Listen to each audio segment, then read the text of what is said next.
Hello my friends, I have been building flipper scalpels. Check it out.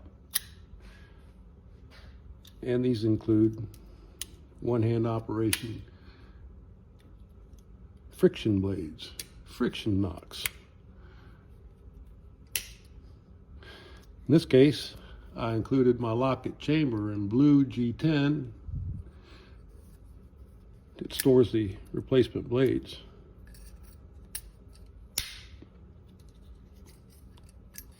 Stores up to 3 blades. You just pitch them when you're done.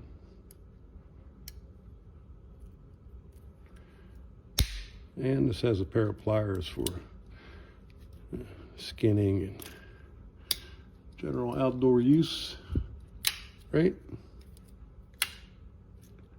Check this one out.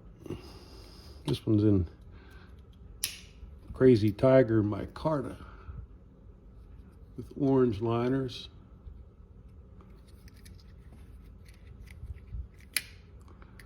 Rounded off the Tonto blade.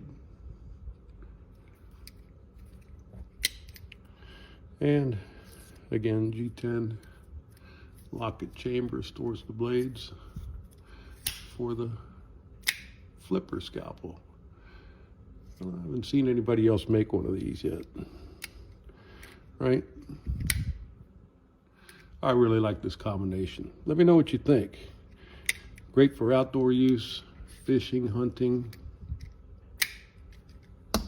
right?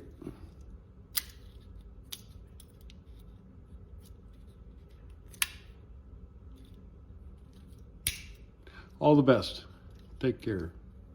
And check out masterselectsak.com on the web, and same on Instagram, Facebook, all those familiar places. All the best.